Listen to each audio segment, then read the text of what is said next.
The tennis world is a landscape of shifting sands, a brutal arena where form is fleeting and dominance is a fragile crown. Yet, as we cast our eyes towards the final Grand Slam of the season, the US Open, who has turned the women's game into her personal Thunderdome. That player is Aryna Sabalenka. We are currently witnessing what many experts are calling a reign of terror on the hard courts, not through psychological warfare, but through sheer, unadulterated power. Sabalenka has redefined the parameters of aggression in women's tennis. Her game is a relentless barrage of heavy ground strokes, a physical assault on the baseline that leaves opponents scrambling and overwhelmed. But the question on every fan's lips is not whether she is the favorite, she is. The question is infinitely more intriguing and holds the weight of the entire tournament. Can anyone stop Aryna Sabalenka before the US Open? The answer is complex, layered, and deeply dependent on a confluence of factors ranging from physical resilience to strategic audacity. We stand on the precipice of a potential dynasty, but the calendar still holds key tournaments that could derail the momentum or, conversely, cement her status as an unstoppable force. Aryna Sabalenka's affinity for hard courts is no longer a topic of debate. It is a foregone conclusion. Her record at the Australian Open is a testament to this, but her recent dominance on the North American hardcourt swing has reached almost mythical proportions. To understand whether she can be stopped, one must first understand the mechanics of her power. Her serve is a weapon of mass destruction, routinely clocked at over 115 miles per hour, which provides on the ad side virtually unreturnable. This initial advantage allows her to dictate play immediately, moving forward and hitting her forehand, arguably the most devastating shot in the women's game, with brutal accuracy. What is perhaps most terrifying for the rest of the tour is the evolution of her mental game. The Sabalenka of old was prone to self-destruction, a double-fault queen, whose high-risk game could collapse under pressure. But in 2026, we are witnessing a player who has conquered her demons. Her breathing between points is controlled, her demeanor is unshakable, and her belief in her game is absolute. This newfound mental resilience has transformed her from a dangerous player into a champion who knows she can win even when not playing her best tennis. This was perfectly illustrated in her recent title-winning run where she faced a spirited challenge from a top 10 opponent. Instead of crumbling, Sabalenka absorbed the pace, varied her court positioning, and crushed her opponent's spirit in the crucial moments. She is no longer just hitting hard, she is hitting smart, selecting her moments for aggression with a surgeon's precision.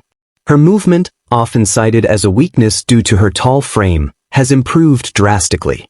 She slides into her shots more efficiently, covers the court with surprising speed, and turns defense into offense in the blink of an eye.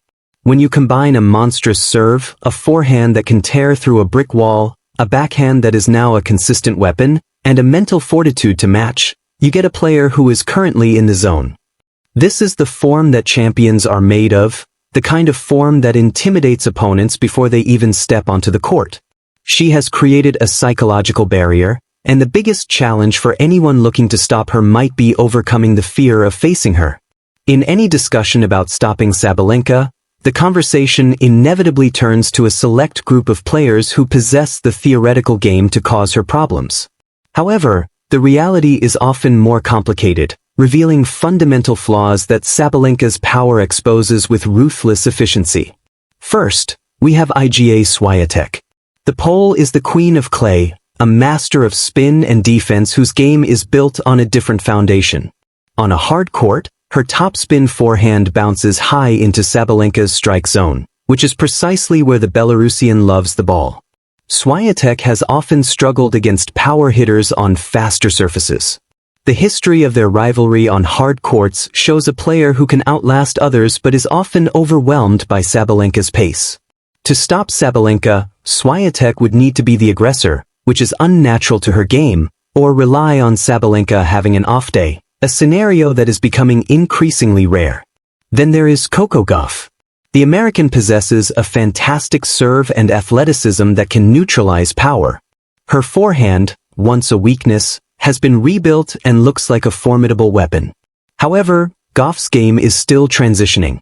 Against Sabalenka, she often finds herself on the back foot, unable to transition from defense to offense. Sabalenka's power pushes Gauff far behind the baseline, turning her defensive prowess into a liability. Gauff could only stop Sabalenka by playing the most aggressive, error-free tennis of her life, forcing the issue on her terms. But consistency under such pressure has historically been her downfall. Finally, we have the new generation, players like Mira Andreeva or a resurgent Naomi Osaka. These players are capable of stunning upsets, but doing it over a 2-week period against a player of Sabalenka's caliber is a monumental ask. They lack the experience, the physical endurance, and the championship know-how. While they can be a dark horse to cause an Sabalenka in the later stages. While the other players are the most obvious obstacles, the true threats to Sabalenka's dominance might be more abstract. In the world of elite tennis, the two most formidable opponents are often the player's own body and the court itself. Sabalenka's style, a high-octane, physically punishing brand of tennis, puts immense strain on her joints and muscles. The hard courts are brutal, and the relentless grind of the swing can lead to fatigue, injury, and general wear and tear. A slight twinge in the shoulder could reduce her serve's effectiveness, taking away a key element of her game. A sore knee could hinder her lateral movement, making her a sitting duck for the cunning shotmakers on tour. We have seen countless times in tennis history how a dominant player's season is derailed not by an opponent, but by a slip, a tweak, or a poorly timed cramp. The question is not just, can she avoid injury? But can her body withstand the pressure she puts it under? The second X factor is the environmental and court conditions. The US Open is unique. It is raucous, unpredictable, and the humidity in New York can turn the balls into heavy, fluffy projectiles. While Sabalenka loves pace, heavy conditions can slow her shots down. On a humid night, her first serve might not be as effective, and she may be forced to engage in longer rallies, which again plays into the hands of a player like Swiatek or a consistent counterpuncher. Furthermore, the pressure of being the top seed and the overwhelming favorite is a burden in itself. It's one thing to be the hunter, it's a different world to be the hunted. The expectation to win every match can be suffocating. All eyes will be on her, analyzing her every gesture, waiting for the cracks to appear. The psychological strain of maintaining this level of dominance on the biggest stage can be immense. How Sabalenka handles the pressure of being the tournament's focal league and an environmental struggle against the New York atmosphere. If a player is to stand any chance of stopping Sabalenka, a revolutionary tactical approach is required. The traditional method of playing your own game is suicidal. One must have a specific, detailed, and flawlessly executed game plan. It begins with the serve. Opponents cannot allow Sabalenka to start the point on her terms. This means taking massive risks on returns, using a chip and charge strategy to rush the net, and attempting to get into the net as often as possible. By shortening the points, players can negate Sabalenka's rally power and test her passing shots and volleys, which, while improved, are still not the strongest part of her game. The second part of the blueprint is to target her second serve. Sabalenka's second serve can occasionally sit up, inviting attacks. Opponents must be hyper-aggressive on this shot, forcing her to hit a weaker first ball and opening up the court.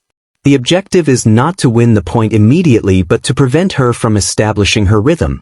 The third, and perhaps most crucial element, is the mental battle. It is a cliché in sports, but in tennis, it is absolute truth. You must not show fear. Players need to stare her down, match her intensity, and celebrate aggressively during pivotal moments. This rattles Sabalenka. While her mental game is strong, it is not impenetrable. Pushing her to the brink, playing high-percentage tennis, and forcing her to hit one more shot can lead to the unforced errors that used to plague her. Opponents must extend rallies, push her from corner to corner, and make her use her movement. The more she moves, the more her body is tested.